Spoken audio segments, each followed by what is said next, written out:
नमस्कार दोस्तों, आपका स्वागत है आपके अपने YouTube channel Vidhi judicial academy में। मेरा नाम है Vijendra Verma and I am the director founder of the Vidhi judicial academy.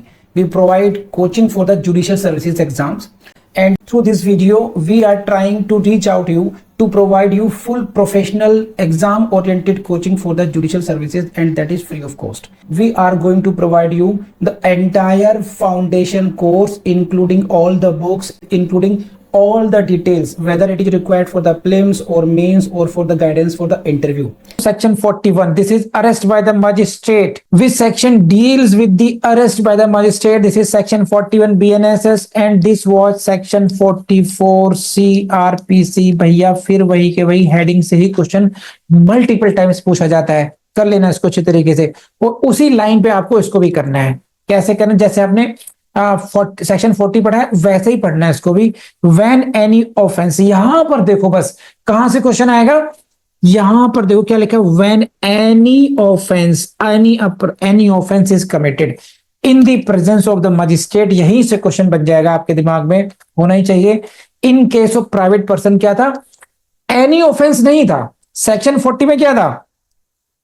Section 40 में था नॉन बेलेबल। ये देखिए ये रही स्क्रीन आपके सामने, नॉन बेलेबल एंड कॉग्निल ऑफेंस। और सेक्शन 41 में क्या लिखा हुआ है? Any offence. इन दोनों का अंतर समझ पा रहे हो आप? एनी ऑफेंस का इसका यह है कोई भी अपराध। यहां पर क्या लिखा है? कोई भी अपराध है। और हमने सेक्शन 40 में पढ़ा था in case of private person, non bailable और कॉग्निजेबल ऑफेंस में पढ़ा था। अब मजिस्ट्रेट के केस में क्या पढ़ते हैं हम लोग कि मजिस्ट्रेट कब कब गिरफ्तार कर सकता है? तो जब मजिस्ट्रेट की प्रेजेंस में, उपस्थिति में कोई भी अपराध किया गया हो। यहां से क्वेश्चन बनता है कि कौन से अपराध, मतलब in which case he gets the right to, it should be a non cognizable और any offence. The answer will be any offence. Second question आता है कि भैया क्या लिखा है भाई, जरा दोबारा पढ़ो, जरा माइक्रोस्कोप वगैरह लगाया जाए। यहां पे क्या शब्द लिखा हुआ है? मजिस्ट्रेट। कौन सा मजिस्ट्रेट? एग्जीक्यूटिव या जुडिशियल? उसी को क्लैरिफाई कर दिया गया है, वेदर एग्जीक्यूटिव और judicial. Write down P for prelims, underline this. यहां से फिर क्वेश्चन आएगा कि कौन सा मजिस्ट्रेट होना चाहिए। He can be the executive magistrate, he can be the judicial magistrate. The only thing is required that in his presence any offense has been committed। और कहां पर? Within his local jurisdiction, उसके अपने लोक अधिकारिता में।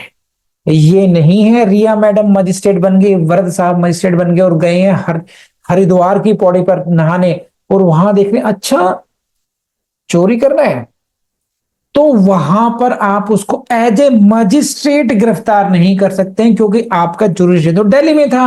लोकल जुरिस्डिक्शन का मतलब है टेरिटोरियल जुरिस्डिक्शन में। तो वरद साहब जा रहे हैं अपनी गाड़ी से, अपने घर से लेके जा रहे हैं तीसरी कोर्ट। ये इनका लोकल जुरिस्डिक्शन है। यहां पर इन्होंने देखा कि भाई एक आदमी ने कोई अपराध किया, गिरफ्तार कर सकते हो। बिकॉज क्या है? Any offence in your presence, in your local jurisdiction. तो तीन बातें आप याद रखेंगे। This is section 41, arrest by magistrate.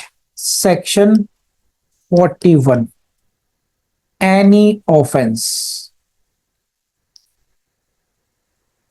Any magistrate, executive और जुडिशियल,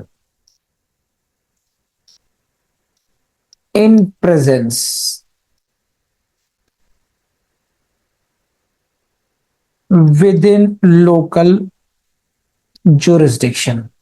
ये चारों बातों को आप याद रखेंगे अगर आपको पास होना है तब। नहीं होना तो कोई बात ही नहीं। फिर क्या होगा तो समझे आप, यहां से ही क्वेश्चन, इसी से कल्याण हो जाएगा आपका। वैसे तो यहां से ही क्वेश्चन आ जाएगा। ही में हिमसेल्फ अरेस्ट, खुद अरेस्ट कर सकता है, और order any person to arrest the offender, क्या किसी अन्य व्यक्ति को भी। एनी पर्सन है, मान लीजिए वरद साहब हैं मजिस्ट्रेट और उन्होंने कहा अरे तरुण सुनो सुनो सुनो, पकड़ो बेटा अभी भाग ना जाए अभी ये। तो now magistrate is ordering some other person to arrest that person who is committing an offense।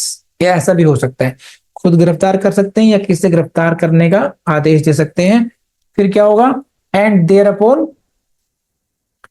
Commit the offender to the custody, उसको फिर कस्टडी में भेज दिया जाएगा सब्जेक्ट टू द प्रोविजंस, और इसको पढ़ लीजिए, subject to the provisions herein contained as to bail, लेकिन बेल के अधीन जो प्रावधान है उनके अधीन रहते हुए। कैसे, बेल में वो देखेंगे फिर, अगर बेल लेवल ऑफेंस है तो उसकी बेल लेकर के छोड़ दो, छोड़ना पड़ेगा।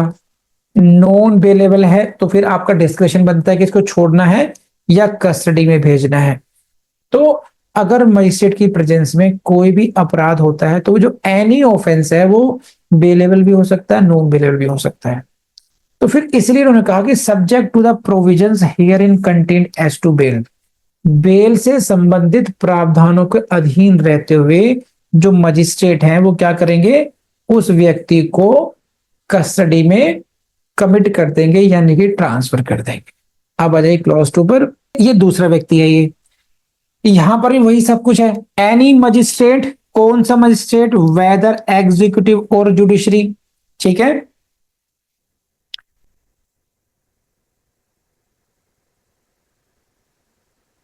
may at any time arrest or direct the arrest of any person for whose arrest he is competent to issue a warrant।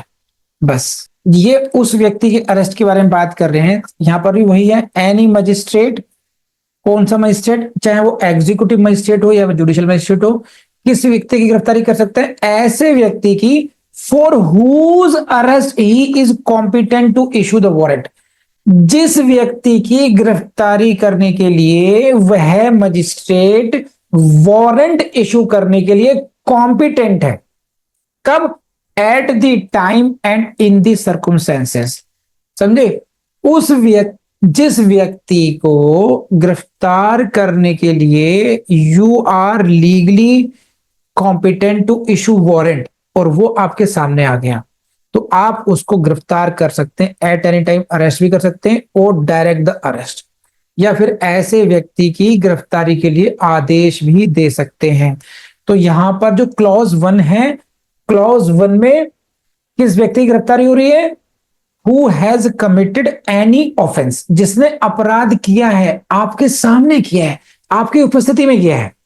और दूसरा कौन सा व्यक्ति है, इसने भले ही आपकी उपस्थिति में कोई अपराध नहीं किया है लेकिन ये वो व्यक्ति है जिसके लिए आप क्या हैं, कॉम्पिटेंट टू इशू वारंट हैं। बस इतना याद रखिए, जिस व्यक्ति की अरेस्ट के लिए आप वारंट इशू कर सकते हैं उस व्यक्ति को आप गिरफ्तार भी कर सकते हैं। कहां पर, अब ये सारा कब करना पड़ेगा, अपने ही जुरिस्डिक्शन की बात कर रहे हैं, बस बाहर जाके नहीं। तो this is all about section 41 clause 1 and clause 2, मैंने दोनों पढ़ा दी हैं आपको। मुझे उम्मीद है आपको पसंद आई होंगी क्लास। अगर कोई क्वेरी है तो बताइए, वरना फिर जय हिंद करते हैं इस टॉपिक की। Please give example of 41 clause 2, इसका कोई एग्जाम्पल दे दीजिए आप। सही है, चलिए चलिए इस पे क्वेरी है। This is a query of Preeti madam. Preeti madam को गवाही देने के लिए सम्मन इशू किए गए। Preeti has been called to give statement in the court but she is not honouring the summons. ये उन सम्मनों का सम्मान नहीं कर रही हैं। अब इनकी प्रेजेंस को एश्योर करने के लिए magistrate can issue warrant. Magistrate को यह पावर है कि कि उसको वारंट इशू कह सकते हैं। Now though Preeti has not committed any offence, हालांकि प्रीति ने कोई अपराध नहीं किया है, but she is the person for whom magistrate is competent to issue warrant. आपके लिए प्रीति, फिर मजिस्ट्रेट के पास पावर है कि वो आपको गिरफ्तार करने के लिए वारंट इशू कर सकते हैं। तो ये तो हुई मजिस्ट्रेट की पावर। कौन सा मजिस्ट्रेट है, ये एग्जीक्यूटिव हो या जुडिशियल हो। अब आपको समझ में आ गया कि कौन सा हो सकता है। अब ये जो व्यक्ति है, आप कहां है, you are in his presence and within his local jurisdiction, आप उसकी उपस्थिति में भी हैं और उसी के लोकल जुरिस्डिक्शन में भी हैं। तो एट दैट टाइम मजिस्ट्रेट में अरेस्ट और direct the arrest of such person, ऐसे समय पर वो मजिस्ट्रेट उस व्यक्ति की अरेस्ट खुद भी कर सकता है या अरेस्ट करने का किसी को आदेश दे सकता है। समझे प्रीति मैडम? बोलो है ना। Thank you very much. दोस्तों लाइक आपने कर दिया, कमेंट आपने लिख दिया, सब्सक्राइब कर दिया, वो सारी बातें आपने कर दी होंगी, I know, I trust you. लेकिन एक बात ध्यान रखिएगा, जो मैं आपको कह रहा हूँ ये फिर एक टिप दे रहा हूँ आपको मैं, ये जब भी कभी आपका पढ़ते पढ़ते बोर हो जाए, PYQ प्रीवियस ईयर्स के MCQ सॉल्व करना शुरू कर दीजिए और फिर देखिए आप तुरंत के तुरंत पढ़ने बैठ जाएंगे।